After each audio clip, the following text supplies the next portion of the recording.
Hi, I'm Annika with MSR, and I'm here to give you some essential care and maintenance tips for MSR tents, including zipper care, storage, and cleaning.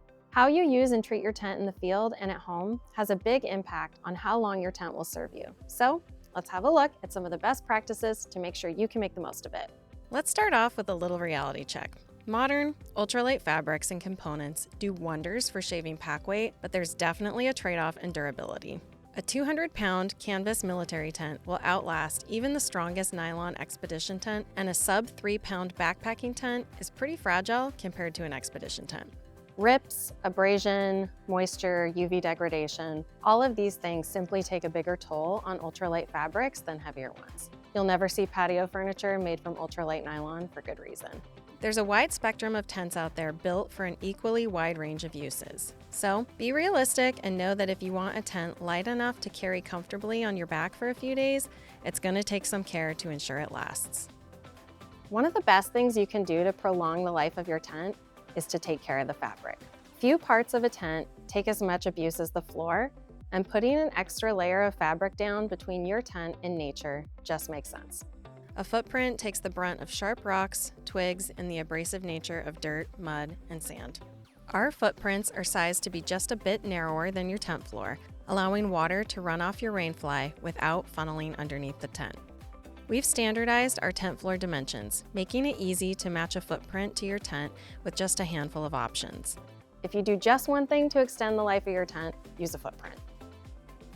Periodic cleaning is also a good idea.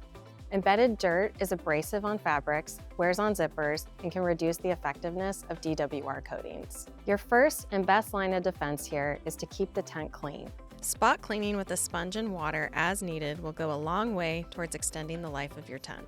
However, after a couple of uses or spilled meal, a deeper cleaning may be necessary. We have a deep dive on hand washing your tent linked in the video description. But here's the condensed version. If you didn't do it before you packed up last time, start by giving your tent a thorough upside-down shakeout to dump any debris, giving the corners and pockets a little extra attention to make sure they're as clear as possible. Fill a tub with enough cool water to easily submerge your tent in rainfly. Do not use any type of washing machine. Next, add a mild, non-detergent soap.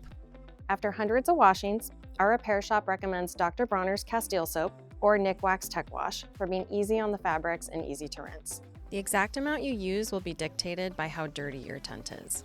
Gently agitate your tent in rainfly, focusing on the floor and any other obviously dirty areas. Let the tent sit for 20 minutes, then repeat. If the water is visibly dirty, remove the tent, gently squeezing out any extra water, and repeat the process with fresh soap and water. Do not twist or wring the tent. When you're done cleaning, refill the tub with fresh water and rinse the tent and fly thoroughly with more gentle agitation. Drain the tub and repeat with a second rinse. You can't rinse too much, but you can rinse too little. So repeat this step if the water shows any signs of lingering soap bubbles or residue. Finally, hang dry the tent over a clothesline or on a supportive drying rack in a place with good air circulation. Avoid anything sharp and don't hang the tent by its corners or with clothespins. This can damage the fabric with the added weight of the water tugging down on it. It's best to come back and flip-flop the tent multiple times during the drying process to make sure it doesn't stay wet for too long in any folded areas. Putting a fan or even a dehumidifier in the room can help speed the drying dramatically.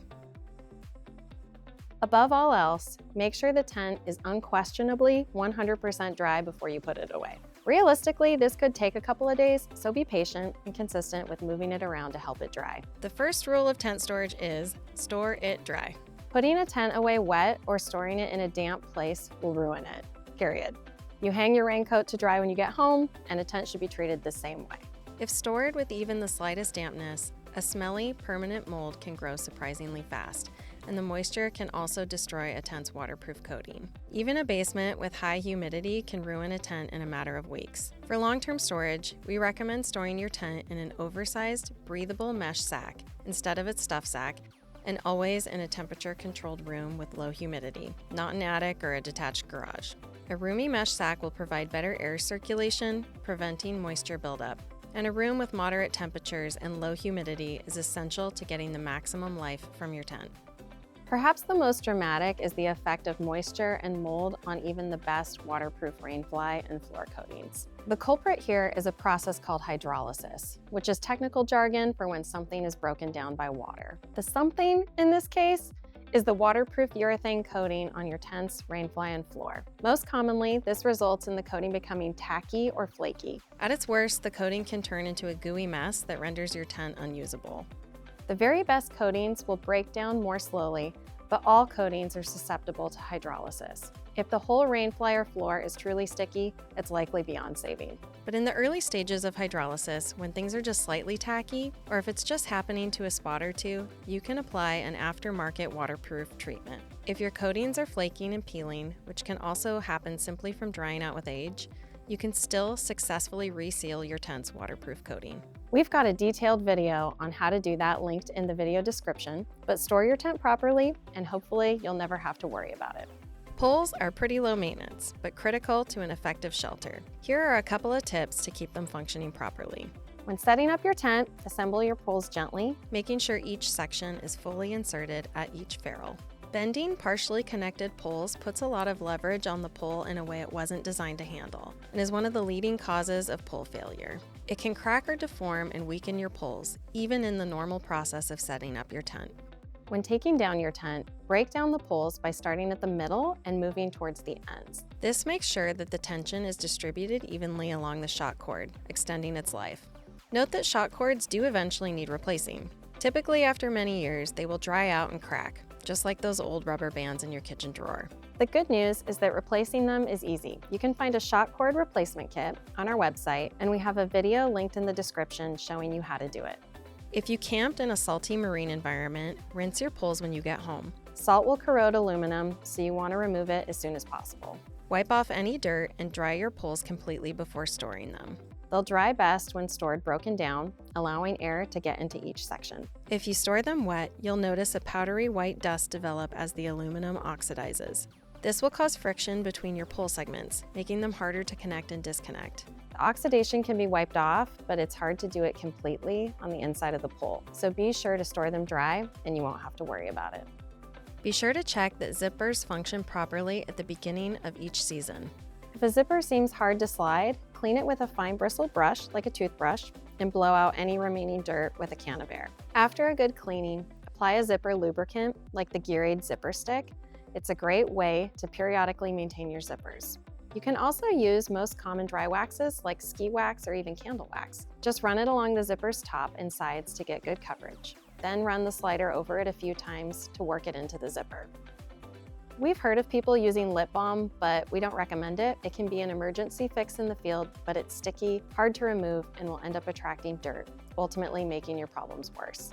Another common issue is a separating zipper, where the zipper separates behind the slider. Unless you have a really old tent or use your tent a lot in harsh conditions like sandy or desert environments, it's likely that this isn't due to a worn zipper, but a bent or worn slider that is no longer joining the zipper together completely. Sliders can bend from harsh use, so be careful not to zip aggressively and use two hands to help ease the tension between fabric panels on tight spots as you zip. This reduces stress on the zipper and fabric and is an easy way to extend the life of your tent. If your zipper is separating, a quick fix can be a gentle squeeze on either side of the zipper slider with pliers, but be careful while doing this. Too much force can break the slider, so just give a light squeeze on each side and try the zipper again. Repeat 1 or 2 more times as needed, but keep in mind that if it is a worn out zipper causing the issue, this won't work, so don't over squeeze. We recommend doing this at home in case you break the slider. If that happens, contact us and we'll be happy to get you pointed in the right direction for a repair. Following these tips will help you and your tent have a long, productive partnership out in the wild. Thanks for watching, and we'll see you out there.